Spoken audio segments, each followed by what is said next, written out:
All right. Good morning. Welcome to Fasting Space on the Simple Fasting channel. So nice to have you here. I hope you are doing so well. It's Friday. We made it to the end of the week. Are you as excited as I am? Grab a coffee. We'll lean in together to some health thinking. Try to pull out some weight loss wisdom. Go inside to find it. That's where we're going to head today. A lot of times in life, everything we're doing, the eye's looking out. We're trying to find something, better health, encouragement, anything is out there. We talked about fasting being a mirror. We're trying to create a mirror, bounce back, look inside a little bit.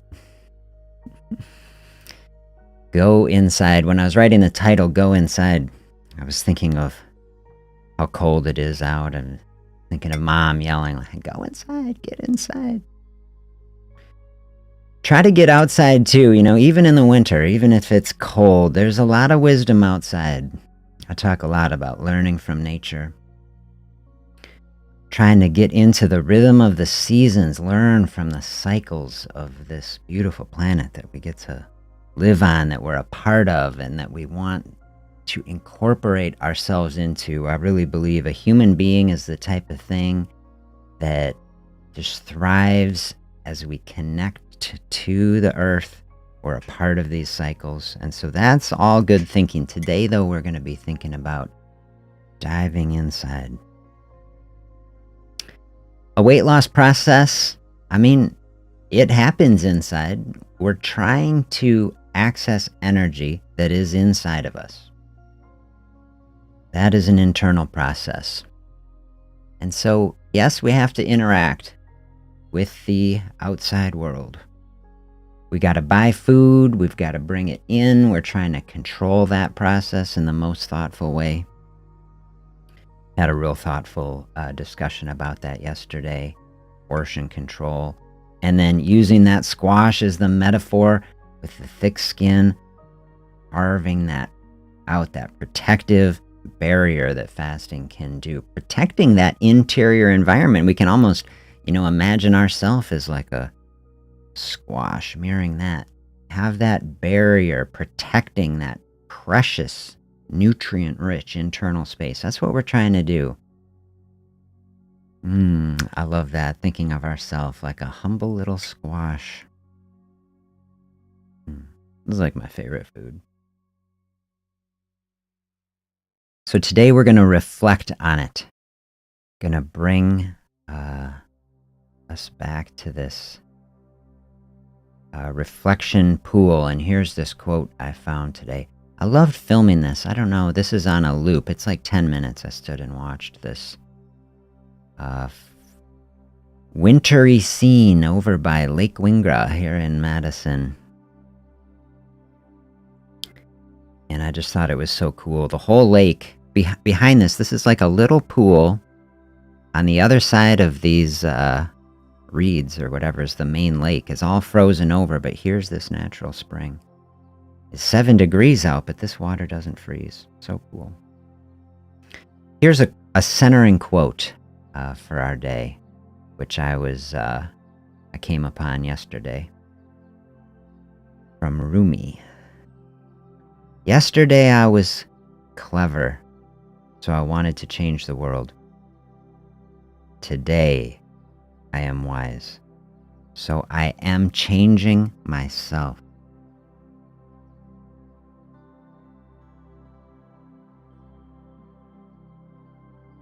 I was really thinking about this a lot.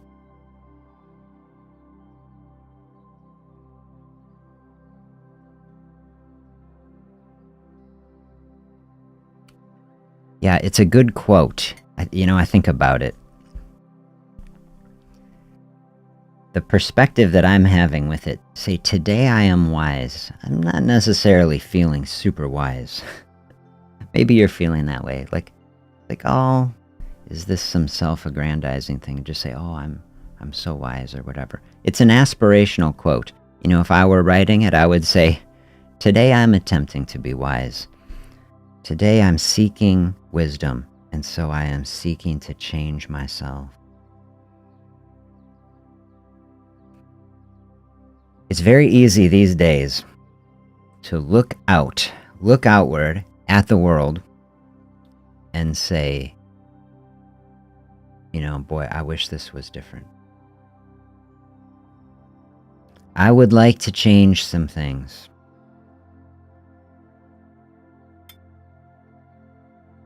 So often we think we have the answer too.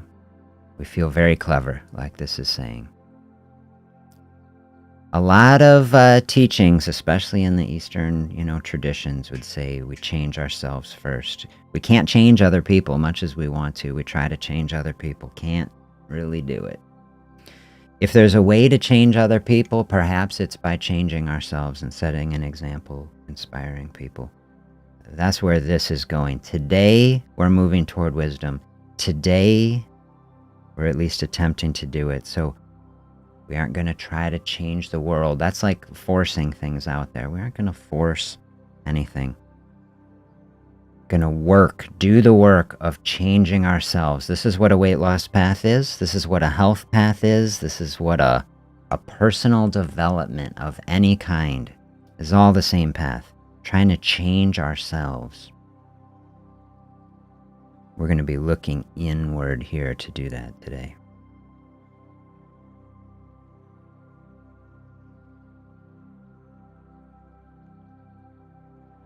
I like that, what I was saying, like weight loss is an internal process. The energy is inside of us. You say, okay, losing weight from a certain point of view, you say, is not easy. Something very sought after in our culture. Many people want it, and many people working hard for it. And you'll hear me say a lot. Any weight loss path, certainly fasting, no exception, we don't want to just say it's easy, because it is a struggle to lose weight, and it can be. The goal that we are seeking, though, to find an internal process where we minimize, mitigate, overcome the struggle, find a flow state. Flow state is the space where we're moving through a space without struggle. Fasting does have the potential of getting us into that sort of space where we can find a mental space of peace and contentment. When you can find peace and contentment, satisfaction, and meaning in a space without food, you can flow through that space. Don't even have to think about it. We have everything in balance. This is the goal. We change our experience so that everything is in balance. Periods of time without food, the fasting space, so valuable. And then periods of time when we're eating, because of course, we all need healthy nutrition, nutrients to power the body and keep us strong. This is the balance we want. I often describe a healthy eating and a fasting space, two sides of the same coin, but fasting so easily neglected because it's nothing. It's the nothing that is something. The nothing that could be everything on a path. Like we were saying yesterday, the squash seeds, the most valuable part of the squash, the potential, the future, everything about the squash, trying to channel that energy into the seeds for the next generation. Seeds like the children of the squash.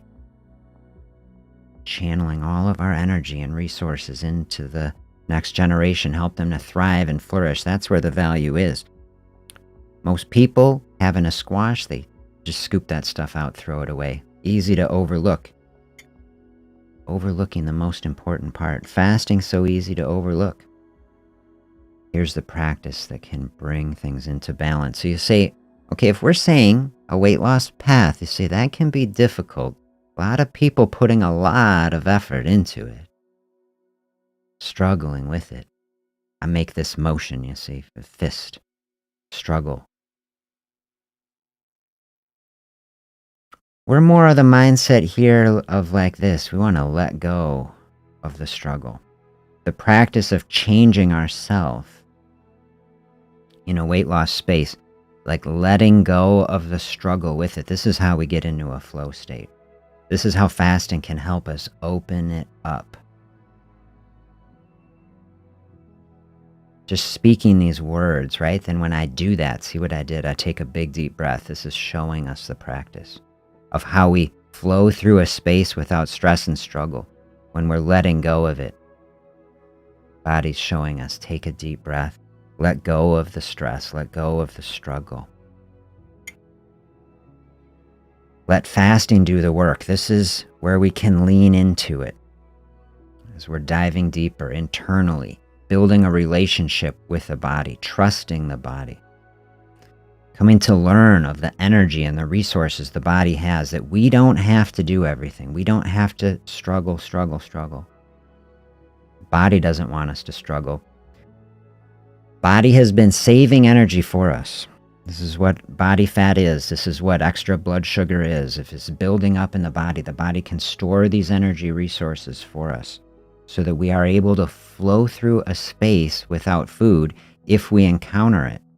And especially if we encounter it in a bad season.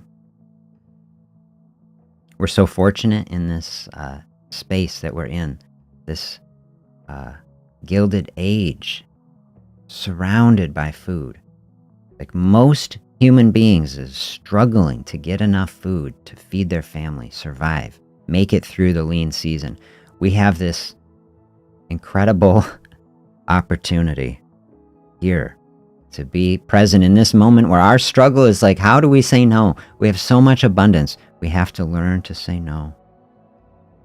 Fasting is a practice of saying no, of setting boundaries, of saying, hey, here is the line. I'm opening up this space. I'm giving my body the opportunity to rest and reset and use the energy that I already have in it.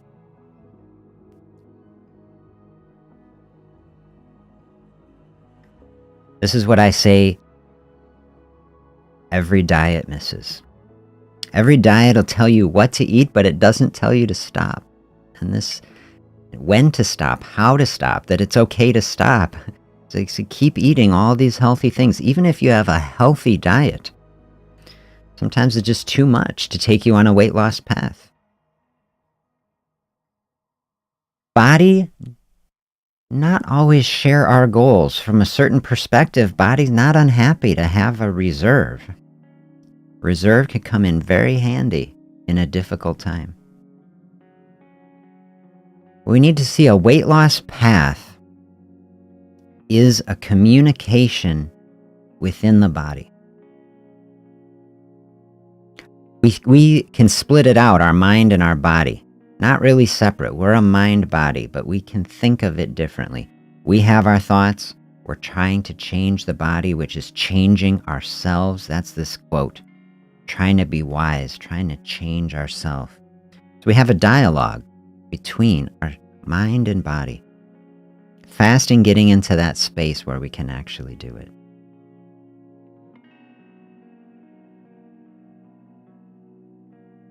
Where do you get the energy? You say, where do I get the energy to walk down a weight loss path? We find that energy inside.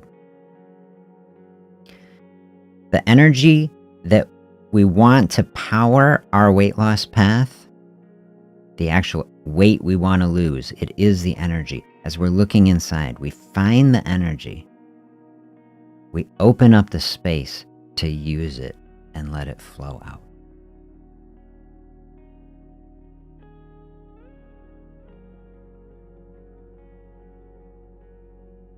I want to share a reading with you today from this book, which I love so much, The Creative Act. We're talking about a way of being here on this channel. How do we find a new way of being? Change our way of being. Talk about ourselves as a creative being. We're trying to create an experience for ourselves. a weight loss experience or process where we are flowing through a space without struggle. This passage from Rick Rubin is called Look Inward. This is what we're doing today, looking inward.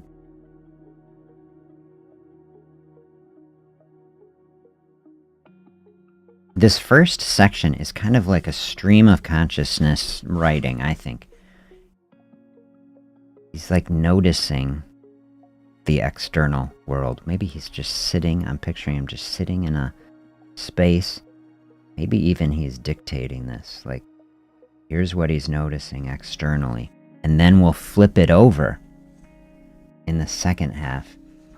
Talk about going inside to the way we'll take it, especially finding wisdom. Like we were talking in that section, clues to the weight loss puzzle. We've got our situation. All of us is in a unique experience, a unique situation, a unique set of circumstances, but we have the same similar sort of tools that we can use. All of our health tools, our healthy eating, our movement, the fasting space, our mental health practices, we use all of these as the tools within our unique circumstance. So let's reflect on this. Looking outward and looking inward. Here is Rick Rubin. Especially think of this with this beautiful reflection here. The sound of water churning in the distance is audible. I feel a breeze of what might be warm air, although it's difficult to tell, since my arm senses the movement as cooling. 2 birds are singing, and with my eyes closed, I'm placing them approximately 50 paces behind me and to my right, and now a smaller bird, or at least one with a smaller and higher pitched chirp, enters the soundscape behind me to the left. And from the rhythmic interplay, it seems clear the birds are not in conversation. Each is singing its own song. Notice the sound of a passing vehicle, and in the distance, children's voices. A blur of rhythmic music arrives from the far left. There's an itch on the left side of my face, just in front of my ear. A vehicle with a larger, heavier sound passes. A bit of jazz music is making an appearance, closer to my position.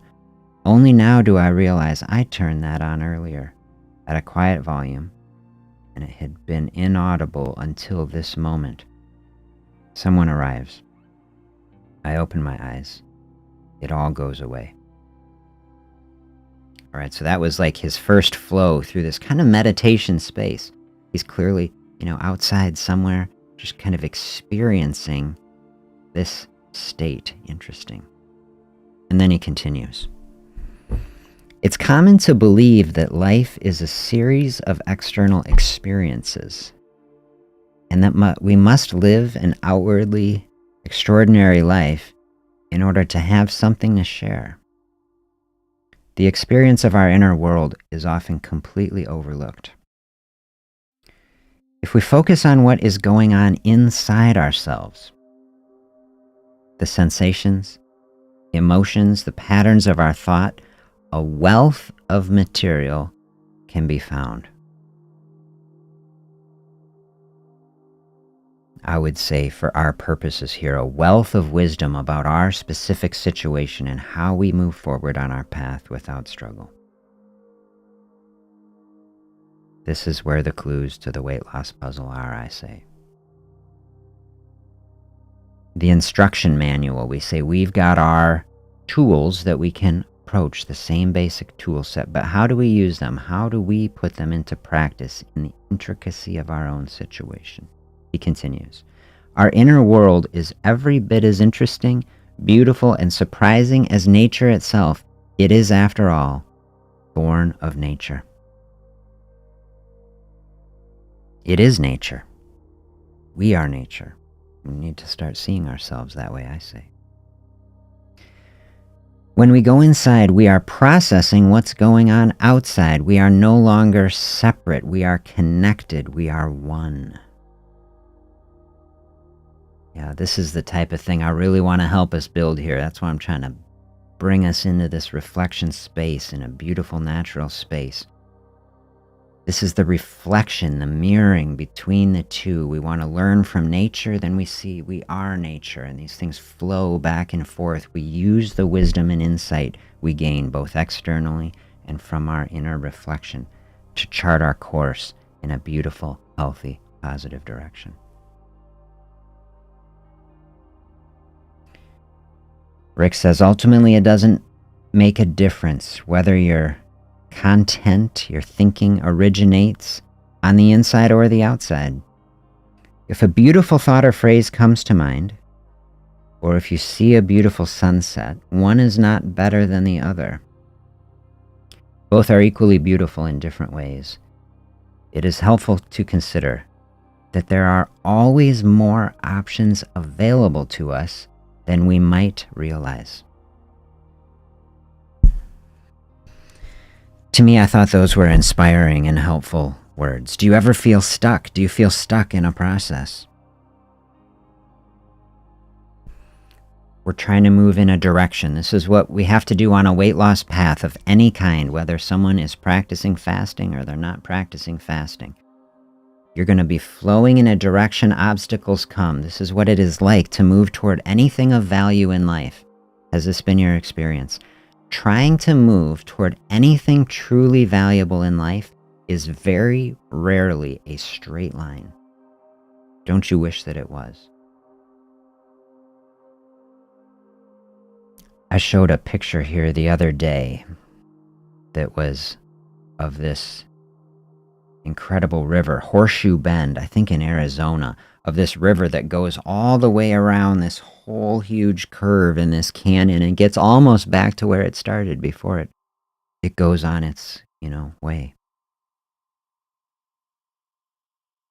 When we say we're trying to get into a flow state, think of a river like that. Doesn't mean that our path is always straight, but we are not struggling and fighting in a space. We're like a dance between these two paths. We have, as Rick is describing, this external wisdom that exists outside of us in nature that we see.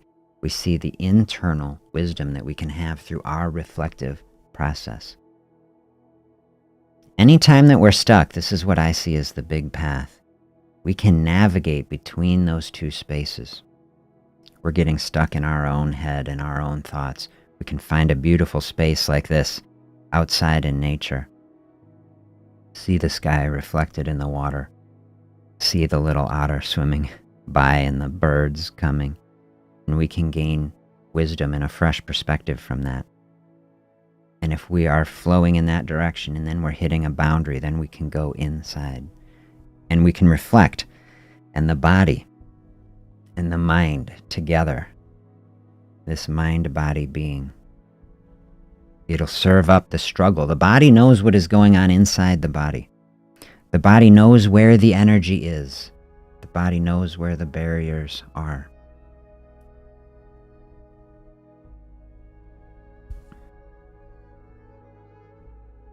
Queen of Heaven is here. Good morning. So nice to have you here. I hope you are doing well today. How are you?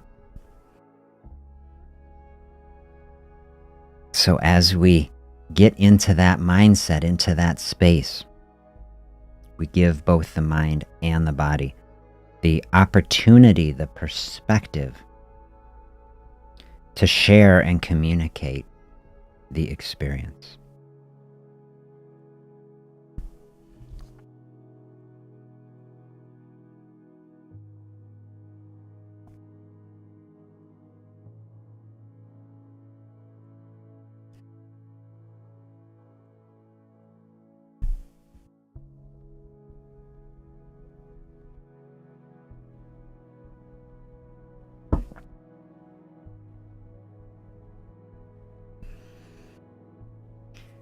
Have you had that experience? Have you had an experience of reflecting, of turning the thoughts inside. Giving space, like Rick Rubin says, when we turn inside, the thoughts that we have are the opportunity to process the experience that we're having. So often in life today, we do not give ourselves the time or the space to have a reflection, to ask deep questions like this, like Queen of Heaven is asking. When will things balance out? It takes time and space for things like this to happen, to bring balance. We are in a very, very on-demand culture.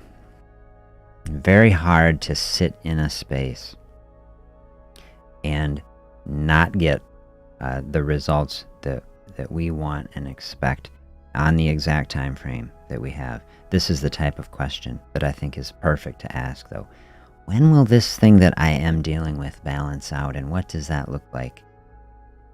This exact process that we're talking through, navigating between the wisdom of nature, the patterns of nature, and then turning inward and reflecting and realizing we are nature, we are part of this beautiful creation. And that interplay flowing through it is how we get to the root of a question like that. We bring in every good tool that we have into these experiences. This is what we're doing in December. We're on a weight loss path, a weight loss challenge.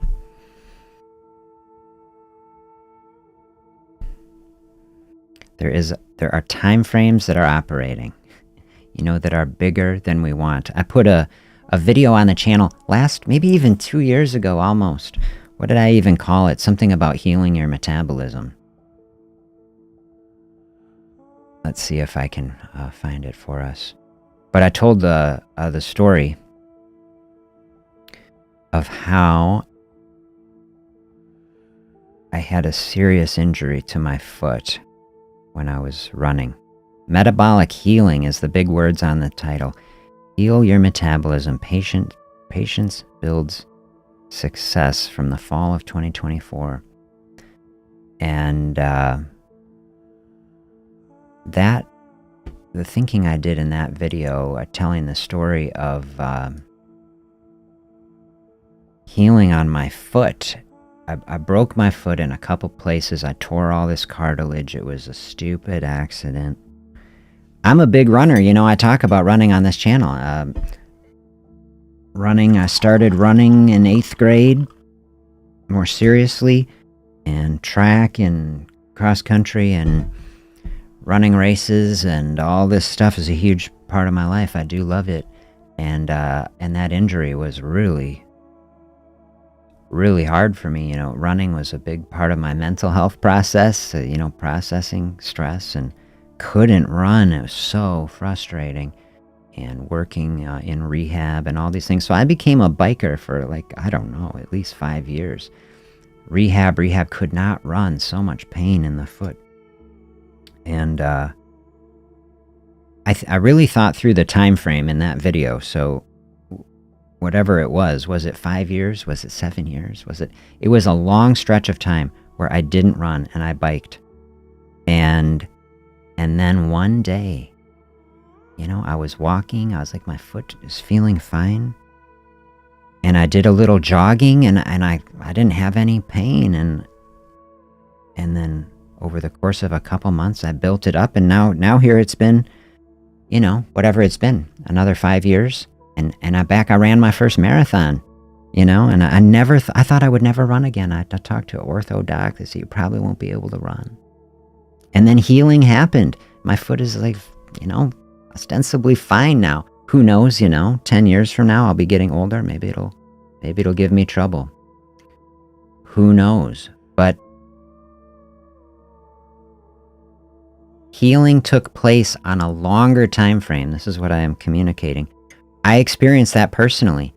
Healing took place on a longer time frame than I was expecting, and I was not happy about it. I got to tell you, I was so frustrated, so discouraged, and yeah.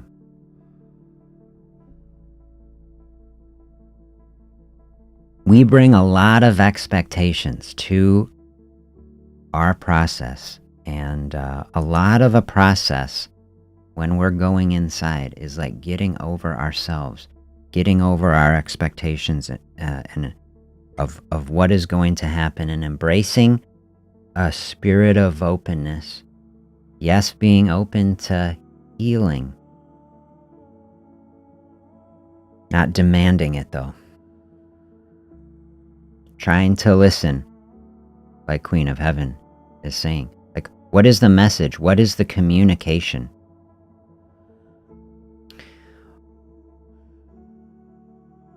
On this path, what I am experiencing now, what is the message? What can I learn? How can I grow? How can I take this obstacle and turn it into something good?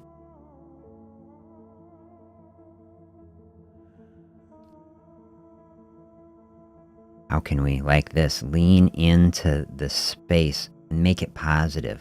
We're often the most brutal, the most judgmental with ourselves. Absolutely. If a friend came to you, if a child came to you with a problem, wouldn't you be as kind and compassionate to them as you could? So often, though, when it's with ourselves, we beat ourselves up, punish ourselves. We were getting into that space the other day as we were looking through our processes. How do we make decisions? How do we think we can punish ourselves with regret? This is how we start to develop negative cycles of thinking and negative habits that keep us stuck in a place, keep us from moving forward. And this is what we are super trying to do. This is what we are looking forward on our path here together toward weight loss and better health. Looking at the reality as it actually is, not trying to sugarcoat anything or hype anything, but just look at the reality of the situation. Looking inside at the reality of our situation and selves. Not trying to change every external thing, but trying to seek after enough wisdom to say it's enough of a task to change myself.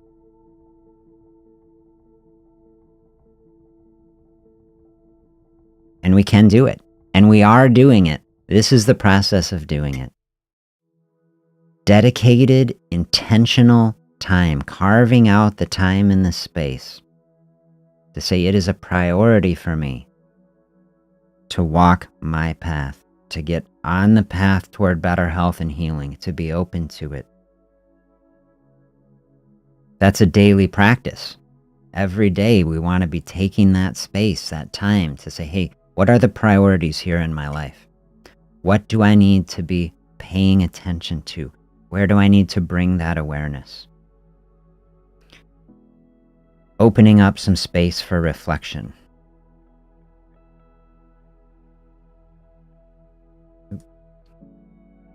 You know, I do a lot of reflecting in a space like this.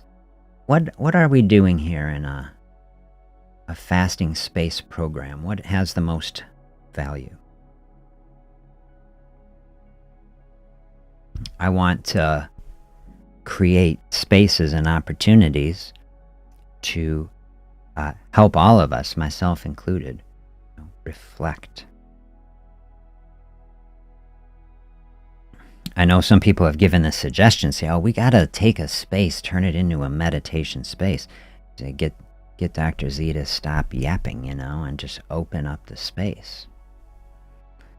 Let that peaceful music flow. That's why I give you, links when we have a trumpet meditation, we have other stuff. Try to give you those resources.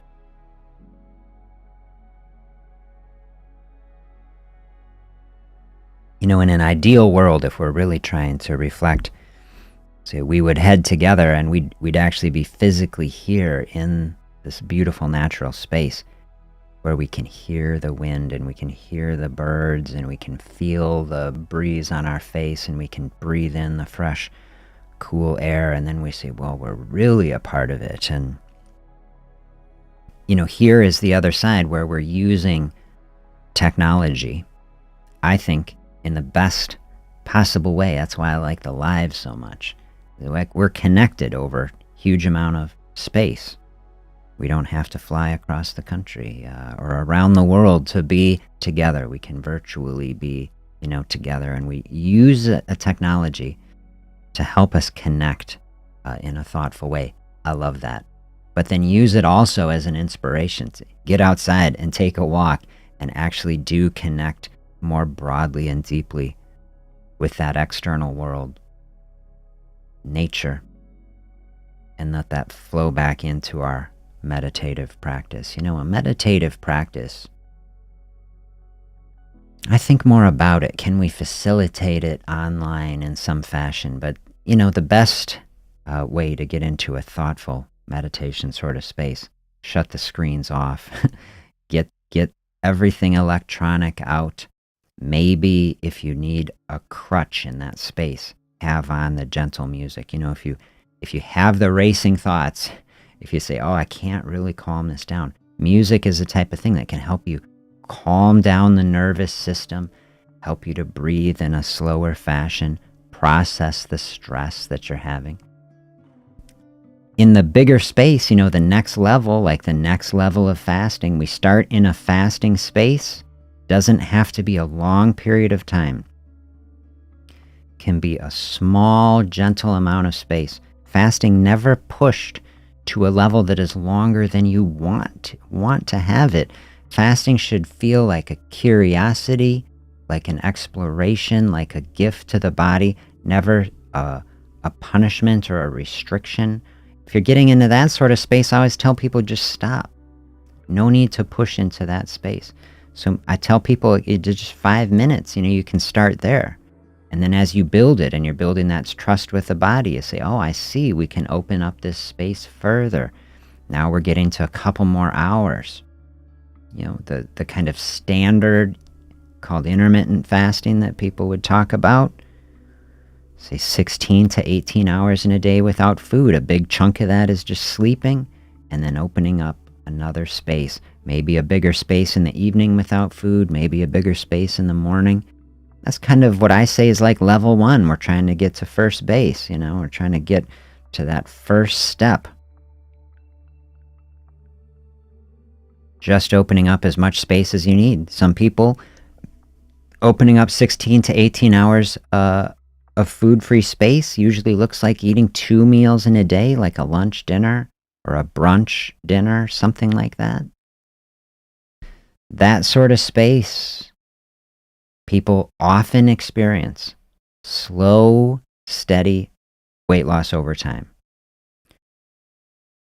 And by slow, it's variable. I would say some people do lose a lot of weight quickly even doing that, but that's not the majority. That's like the tail on one side. Everything in life on a bell curve, and some people will be out on one tail, some people out on the other.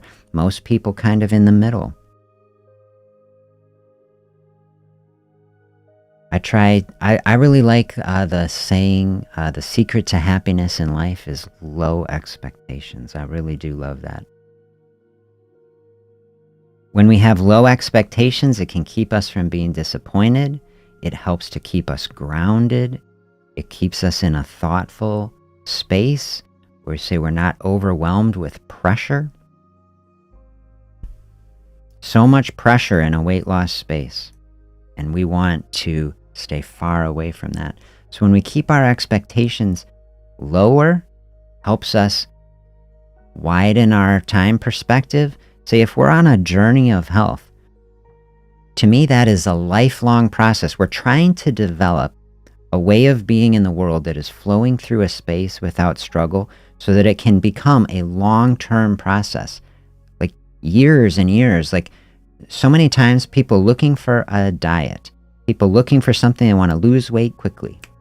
Say by 3 months from now, I want the problem solved.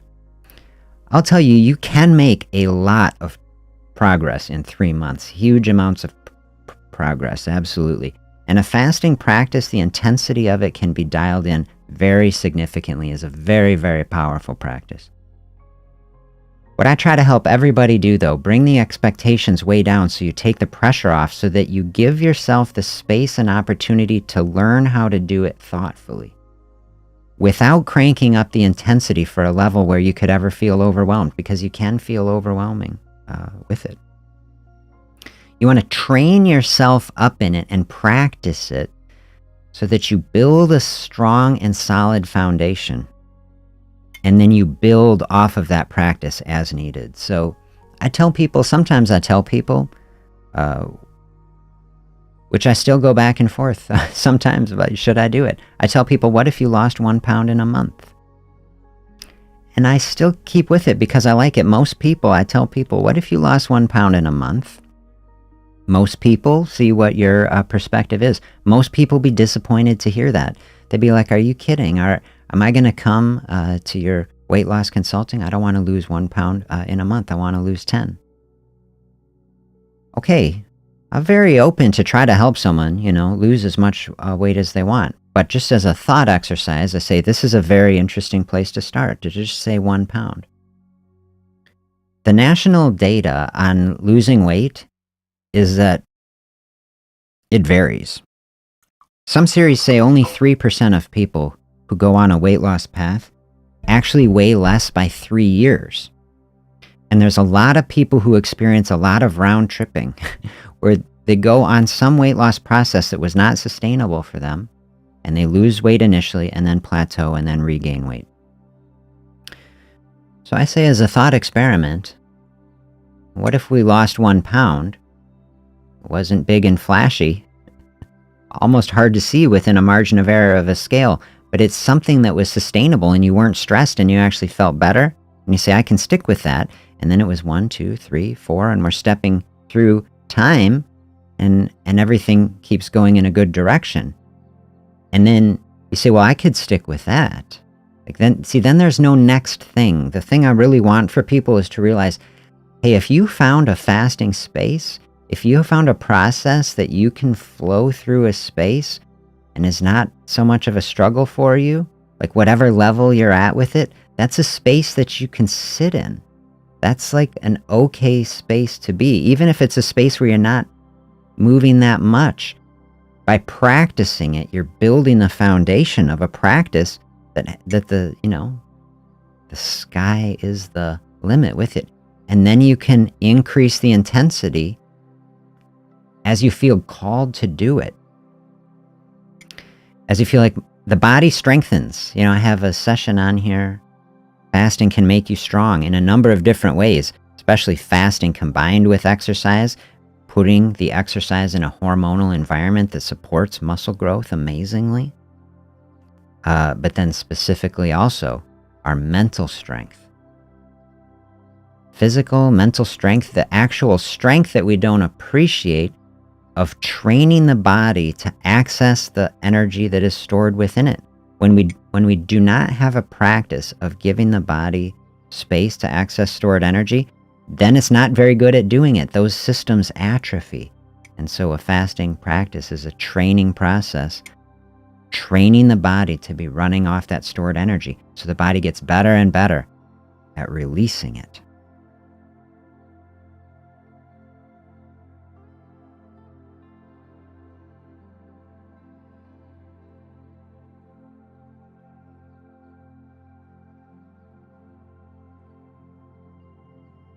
Then there doesn't have to be a next thing. Then we are on a path and we are on a practice that, just like any other pathway of health, we can dial into over time. We can dial into an exercise path more and more as we build up strength if we have the desire and we feel called to do it. You absolutely can do that. Exercise working best for weight loss when we put it in a beautiful fasting space where we're not running the system off all the food. We're not trying to burn off the food energy. We're trying to get to a deeper level. We're trying to clear out the food. A lot of exercise, your way to weight loss programs combined with diet is like we keep eating and then we keep exercising and we're burning through all the food, but we aren't getting down to that storage layer.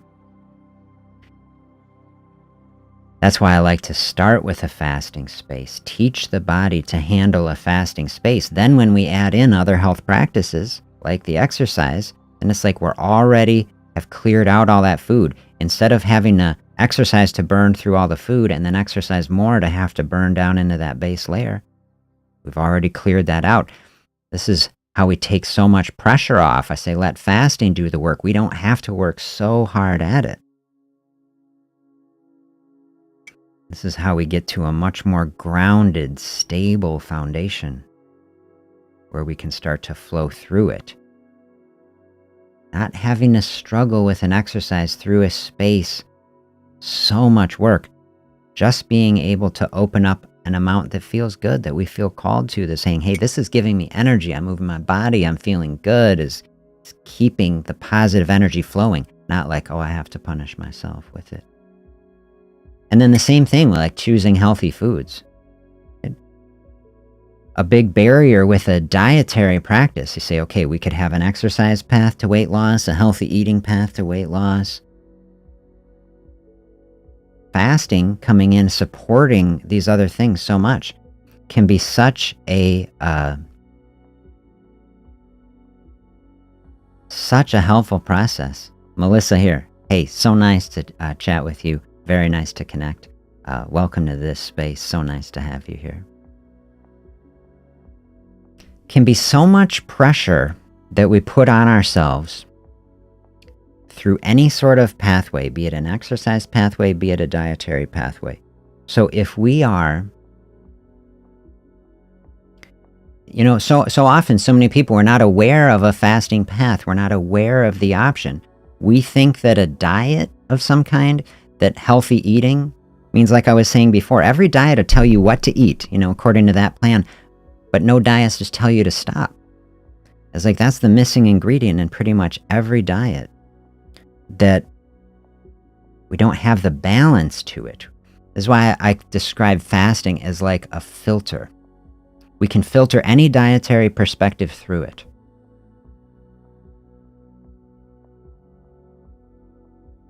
Take whatever foods you like. Try to pick the healthiest, unprocessed foods, and then filter them through this fasting practice. This is how you bring the whole thing into balance. Someone's switching in on a diet. You buy some beautiful diet book, a Whole30 book, or a Dash diet book, or just pick your thing. Plant-based eating or a carnivore diet, paleo. We could just sit here and list every different type of diet. And then you say, well, I'm going to be eating, all of these foods. And then it starts, when we're only focusing on that path, it can start to be overwhelming, because then it's like, well, I've got to find the special, low carb diet compliant breakfast. And then I've got to have all the snacks that are compatible with this. And I've got to find a lunch that is here, and I can't go out to eat there. And so I've got to be making this, and then I've got to cook dinner for people. And then what if, your partner or friend you eat with doesn't want to do that? Is like, or you've got kids, and say then you're cooking a meal for the kids and for you. It's like, we can get into this diet space like that, where it can get really overwhelming. Fasting is a process that can come into that, just like it's bringing simplicity to an exercise path, where it's clearing out the pressure, not so much work to do to have to exercise through all that food and then exercise down into the base layer. We clear that out. We can have that same sort of concept with our diet. Pick any dietary perspective you like, and then add fasting to it. All of a sudden, we've taken so much pressure off. When you realize, hey, I don't have to have like 5 meals worth of food, 3 meals and 2 diet compliant snacks. We realize, because so much of the nutrition counseling that is given in our world, it tells people you have to keep consuming all the time to keep the metabolism going. And this creates really an untenable long-term process where we have so much work to do. We have to keep exercising to burn through all the calories we keep eating, and we have to be doing so much work of shopping, cooking, cleaning, organizing, all this stuff to keep all the healthy meals together. And even as I'm saying it, so you see how I talk about it, I start speaking with rapid speech and saying it. And then I just want to take a big deep breath about all that, like Oh man, see, it's stressful. I've worked with thousands of people, helping people lose weight. The stress comes to me of people's experience with it, and then my own. I've been through cycles with that. Of when I got out of my residency training, that was a very unhealthy time. I spent multiple years stress eating mac and cheese in the hospital basement. And all this stress, gained a lot of weight. Say, I'm going to try to do that. I went through diet books and all these things, and I tried in the midst of my busy schedule. I'm going to make 6 salads and put them all in Tupperwares and have them in the fridge, and all this stuff, and doing all the shopping on Sunday, trying to have everything lined up, and then eating and consumption, and like this cycle is overwhelming. I couldn't stick with that process. I couldn't do it. That's why it was such a blessing just to my own personal life. When I encountered fasting for the first time, I saw a patient have healing come to them just totally randomly. They had to fast for a medical procedure. And it kind of just came to me in a wave, like this patient was on huge amounts of insulin. So, we got to cut the medicine back. Can't be taking so much insulin when you're going in for the colonoscopy, right? You're not going to be eating. You don't need all the medicine. And I'm like, oh, very interesting. I just started to see it. Like, we do this all the time. I've done this, hundreds and hundreds, probably thousands of times. Help people with type 2 diabetes scale back their medicine for a fasting space. This patient coming back to me in clinic after the procedure. This is one of the first videos on the channel. I won't tell the whole story. The way that story went, though, this patient after the procedure didn't need any insulin. The first patient I saw that day, before I saw that patient, was this really devout Hindu woman who practiced fasting as part of her spiritual tradition. I never met anybody like this, to be honest. I'm not part of any spiritual tradition that practiced fasting. I was just telling her kind of, nicely. I was like, that sounds terrible. I wouldn't want to do fasting. She would fast for a whole day. Every Tuesday was her practice. She would fast. She's like, no, it's my favorite day of the week. I'm like, are you kidding me? Like, you have got to be kidding me. But she's like, but then look at this person. She's 50 years old. She's in the pinnacle of health.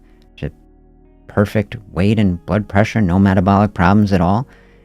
And then I'm going to talk with this other guy who's very overweight with type 2 diabetes, huge amounts of insulin. And then he opens up a fasting space. I was like, look at this. You just open up this fasting space for a day. You didn't need any insulin. And then look at this woman. She just does this every week. Like, what if you just did that every week? Just took a little holiday, didn't have to jab yourself 6 times, with insulin. Like, well, that would be pretty nice. And then he did great. That patient, 1 fasting day a week. That's where he started. That's a very intense way to start. I would never have anyone start that way now, unless they really wanted to. I wouldn't stop anybody. But you don't have to start at a whole fasting day. You see, that's very intense. Now I help people step very gently into it. But I didn't know anything at that time, and I was like, and people can do it. People get a colonoscopy. You have to do it. You just do it, And I was like, look, you don't even have to do the prep, That's the worst part. Like, just have a fasting space, stay hydrated, burn through the sugar naturally.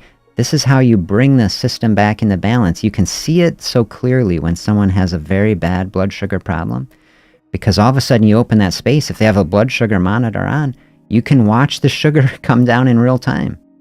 Whoa, now we are getting into some really powerful space. That's what I saw. Then I was like, here is a process that has been totally missed. Like, we get that exercise can burn down blood sugar. And we get that if we eat low-carb, healthy foods, not so much sugar be there to start with. But here is a natural process. Open space. Just burn through the blood sugar. Let the body's natural processes burn through the energy. That's good for people with diabetes. It's good for people without diabetes to keep from getting it. Like, if you're developing insulin resistance, you say, are you giving the body a space without food where that blood sugar can be burned down and where we can reset that insulin resistance naturally? If you're in a situation in your life, you've gained weight, you used to be at a certain weight, now it's higher, now you would like it to go back. The process of gaining weight broadly is a process of developing insulin resistance. So a lot of people don't know, do I have insulin resistance or not? Well, have you gained weight, especially abdominal weight, is the pathway that insulin resistance is developing. My favorite talk, I think, that we did, that talk on inflammation and chronic disease development. I really liked that talk. And what we saw in there is that the inflammation that is developing in the body through chronic stress, amongst other things, is what is driving the insulin resistance. And that happens in different ways in different parts of the body. So fascinating. We become insulin resistant in the muscle differently than we become insulin resistant in the liver, differently than we become insulin resistant in the body fat itself. And what we can see then is that this is the way that the body is trying to handle the situation and help us. And this is what is so hard to get the mind around. And it took me, honestly, quite a while. Are you telling me that metabolic disease is about the body trying to help us? It is. But it's a hard message, both to understand and then to accept and to see. But the more I've leaned into it, we have a perspective in our culture that the body is broken, that obesity, we even call it a disease, and certainly we call type 2 diabetes a disease, and I won't argue about it. But from a different point of view, it is a very powerful message, absolutely. And from a different point of view, when you come to see, okay, the body is not broken. Our society in large measure is broken in a lot of ways because we have broken our connection to nature. We are not running our bodily systems in the way they were designed to run, and there are consequences to that. And so many times what we perceive as a disease is a message from the body that the body is trying to send to say, hey, things are out of balance. And when the body knows what to do with it also. The body knows where energy is, and it is trying to use the tools that it has to both handle too much energy. It's easiest to see with blood sugar. We see blood sugar is energy, body fat is energy too, but blood sugar is like highly reactive energy. It's instantly available, and therefore blood sugar reacts with things. And this is why diabetes elevated blood sugar cause so many problems in the body. Body tries to tightly control our blood sugar because it will react with things. One of the things it reacts with is blood vessels, and too much sugar in the blood vessels will damage the blood vessels. And pretty much every downstream problem of diabetes is related to damage to blood vessels in some fashion. So body is trying to control that. It's actually using insulin resistance to shape where that energy flows. And as the liver is filling up, that's kind of the first step. And it's becoming insulin resistant, and then muscle. You try to soak up sugar into the muscle, and that's becoming insulin resistant. The purpose of that is to shunt the sugar into the body fat where it can be safely collected and held. And this process is how we start gaining weight through insulin resistance. See, the body's trying to protect us. It can't just get rid of the energy. And from a body's perspective, you think, why would it want to? Most of human history, we have spent this time trying to get enough food to stay alive. Everything in the body is built to be radically efficient. Like not just a little efficient, like to take every potential possible scrap of energy that comes in and save it and use it to the greatest extent possible. Now the body is dealing with a very difficult situation. Say, so much abundance is here, so much energy is here that it's actually damaging to the body. We have to find a way to save it because we'll probably need it in the future. What if we did? What if the famine struck 7 years from now? What if the brutal winter was a decade from now? We can still survive because we stored this resource for us. So the body's trying to balance these two things. Balance the short-term impacts of too much energy in the system in a way that doesn't harm us in the short term, and in a way that preserves it and conserves the energy as much as possible and stores it and saves it for us so that we don't die in the future during a difficult stretch. Can you see the situation that the body is trying to navigate? It's so much bigger than we that we often perceive. And then we come into that situation from our perspective and we say we rigidly define health only as a person who has a BMI of, such and such. If your BMI is 25 or whatever, we say, okay, you can be healthy. If your BMI is higher now, we say, oh, now you are diseased. Like, holy cow, I want to step so far back from that. The medical system has that framework because it's trying to be thoughtful to people. Obviously, the majority of people in our society today, adults, even kids now too, I don't know if it's the majority of kids, but so many people struggling to keep metabolism in balance, keep weight in a good place. People trying to be compassionate and not stigmatizing people by saying, like, see, I like that. Is there not something wrong with you, or that we bring guilt into it? Is it? I completely agree with that part of it. Has no place in any of this discussion. But then we're labeling something a disease then that isn't true, and we're missing the bigger perspective of it. And the part to me that is really empowering, the message that I want to share with people the most, is that as you really get into the physiology of the body, understand what the body is trying to do and that it's trying to communicate to us, and that the body knows where the energy is, and when we give space to open it up, the key part that we're missing, just this open space, is a huge gift to the body. Body knows how to organize this, that we can run the whole system in reverse. Just like I was describing the sequence where insulin resistance develops, give the body fasting space, body can start unwinding that whole process. We saw in the inflammation talk that we can bring the inflammation down.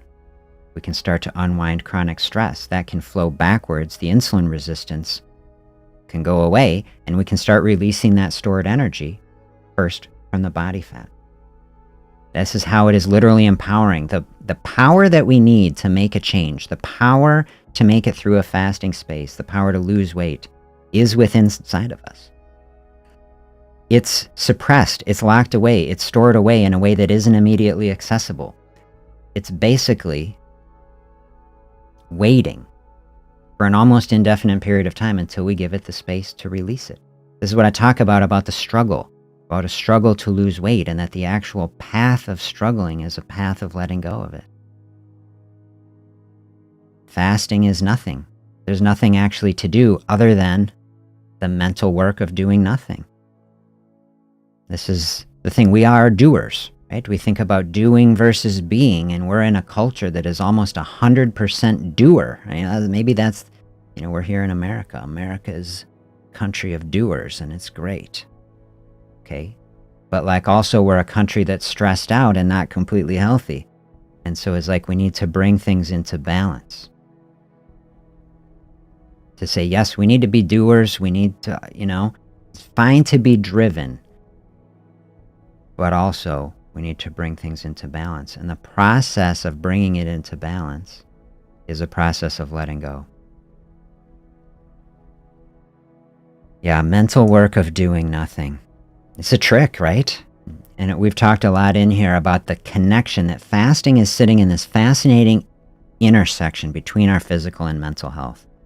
It's giving us a mirror and a reflection between both of these worlds to see when we're trying to open up space without food, there's also opening up a mental space without distraction.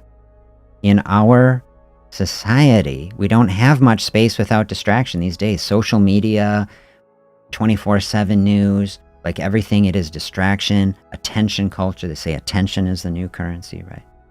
So, and then so much stress. We're all just swimming in this ocean of stress.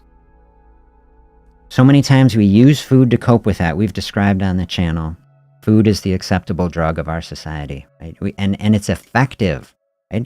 And we talk about comfort food, and especially going through a holiday season, so much food like this. Say, you eat some delicious treat, right? And don't you feel better? It works. I never say it isn't an effective treatment in the short term. You're feeling really bad. You can eat something, you almost undoubtedly feel better. in the short term. But then we say, that's a crutch, right? It's a crutch emotionally through a situation, and you say, I'm going to open up a fasting space. That's like setting a crutch down, and it's showing us a mirror. It's showing us a reflection, just like meditation. And we get into that space. Meditation is the mental parallel on the other side. You have a great day. So nice to have you here. Thanks for checking in. We'll chat with you soon. Meditation, the space to open up mentally, fasting, doing the same thing. We're taking away all the crutches, both physically and mentally. That can be an intense space, a difficult space. That's why these are practices. That's why we don't bring any judgment on ourselves in any fashion. Like, you don't start as an expert. We don't start as a master at any of these things. And I'm certainly not in that position. I'm not trying to say. I am building my experience to the best I can. We are all on a path here, and especially that's what I like about the live. We're all learning and growing and developing in these practices together, and we can support each other as we walk toward better health together. Are you going to open up a fasting space? You don't have to do a fasting and a meditation together. You can open up a fasting space and go to work, and that's just fine. But the idea is the same. Putting down a crutch that helps you emotionally get through a space. That's a difficult thing to do, but this is what is showing the path. All you have to do is let go. And I'm saying that like, oh, it's just easy. No. All you have to do is let go, but that is the challenge, right? That is the practice. See, I'm taking a deep breath here. That's the way to do it. Because to let go of something that you've held on to so tightly for a long time, that's a trick. Taking a deep breath is how you start to do it. Say, I'm going to flow through this space. I can do it. I'm going to flow through this space without food, and it's going to be okay.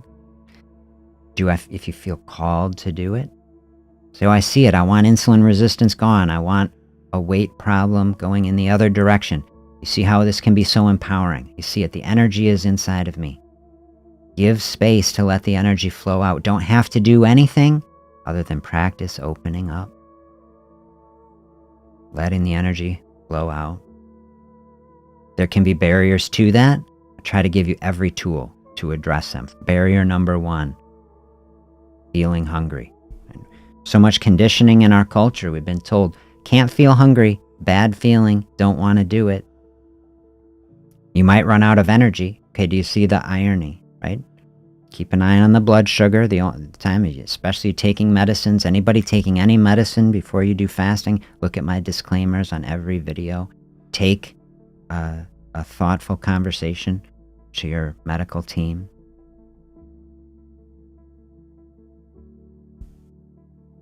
But if you are experiencing more energy in the body, that's more weight than you want. You see there's body fat here, is energy to power the system. That's what I want you to see, so empowering. You're not broken. There's not a problem here.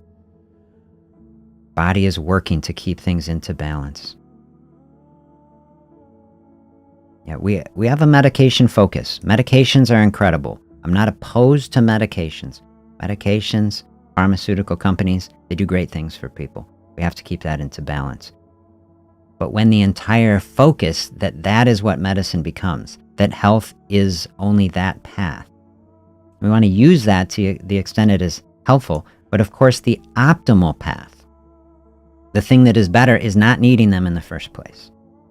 And this is the space that is the most incredibly powerful to me, is that by the incredible opportunity of doing nothing, to just open our mind a little bit. By doing nothing, you can set yourself on a path of potentially not needing so many things.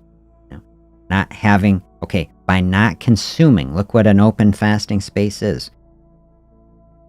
We're creating an intentional space where we're not consuming.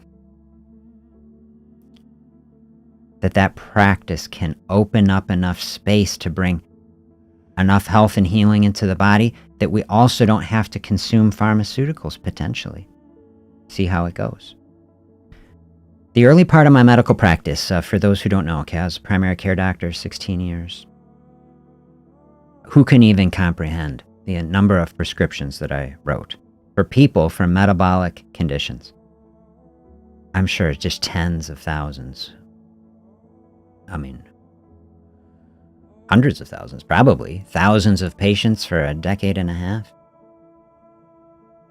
But the experience that I had, okay, the first, I don't know if it was first third of the career, let's say, knew nothing about fasting. Just know the process. Oh, people develop metabolic dysfunction in our society, and you give them metformin and losartan, and and we start the cycle. It's like, wait a second, like this isn't the normal physiology of the body. This isn't the normal state. Then I learned about fasting. I started telling the beautiful story here. I saw it bring healing. I met people who practice fasting, experiencing incredible health and flourishing. I was like, I want my patients to be like you, total health, need no medicine of any kind, like just healthy. Like, whoa, like, well, you're in this state, fasting, helping you to do it. I was like, well, I want something like that for everybody. I want everybody to have an option to experience health like that. Powerful, where you just don't need anything. That's the option that I want people to be able to take. We need to have systems and processes to help as many people as possible find powerful health and flourishing like that. Then we won't need so much medicine. Then every other thing, all the biotechnology, the incredible, research that is being done, save it for everybody that needs it. Plenty of things going to need it. But let's get to the root level, try to help as many people find as much health as possible. So we need all that other stuff less. Then the availability be there for people who really need every other good thing. This is the path that I want to inspire you to take. Lean into a fasting space if you feel called to do it. If it's appropriate for you to do it, then do it. I got the video. I think linked on every single video.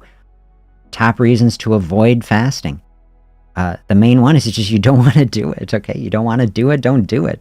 Fasting, completely voluntary, open, gentle process. That's what I want.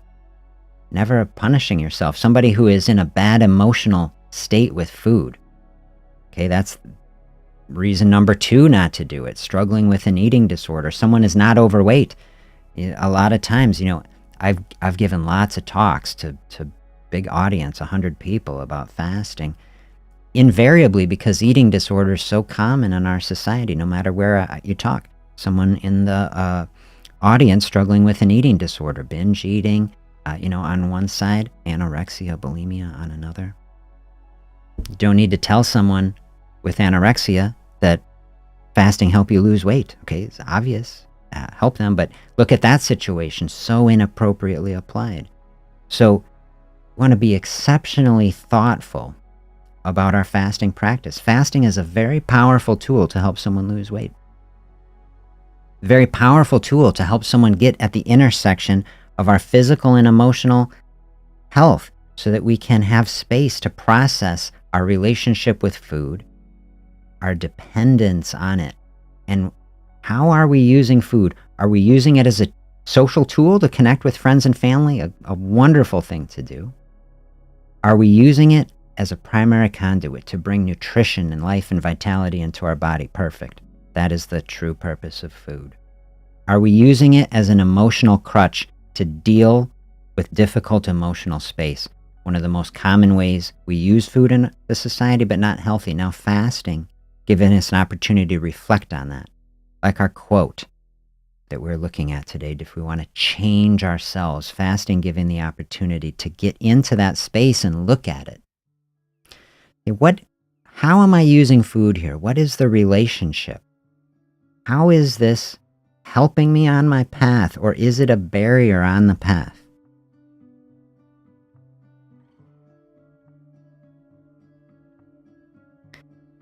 This is why we want to be so thoughtful about a fasting process. We don't want to push it too hard. We want to build the practice slowly and thoughtfully over the time so that it can be a long-term sustainable process that we can build and grow into, just like we were talking yesterday in that beautiful session about the squash and the seeds and about the future and the potential, that just like all the energy of the squash going into the seeds, that's where the value, we said this is a metaphor for our fasting practice. that by doing the mental work, diving in on the mental and emotional work to help get into really the core of our being, that we are planting seeds of health. As you're practicing fasting, I want you to think of it that way. Can feel like each day, right? We have a big goal. We say, I want to lose 30 pounds. I want to, do some big process, okay? Each day, you wish you could take a bigger step in each day. You say, I just want 3 pounds a day, wouldn't it? And then we could solve this so fast.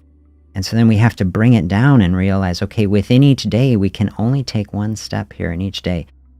It's how we have to live in the present. We have to ground ourselves, like I was saying before, about bringing our expectations into line with reality so that we can take the most powerful step that we can take in this day. Because we can only live in the present. We can only live in this day, but this day is enough. It's enough to take one step in a day. And that is the actual powerful process. When I say I want to bring people's expectations down, that to me also is the process that actually builds the power of it. The power, just like in finance, we talk about the power of compounding, right? We want compound interest, building financial resources over time. Talk about building fasting wealth, that we are planting seeds for the future. When we do that step in this day, planting the seed, that's doing the hard work, opening up the space for fasting to release that energy, and then making the healthy food choice in our eating window when we are eating, then we are planting more seeds of health. And as we do in that, that's like tending a garden of health. That is how we step forward day by day, and then that builds month by month. We're building this practice into something very, very strong, very solid, cannot be stopped. That's what I say. You have a mindset to lose weight. You start opening up a fasting space.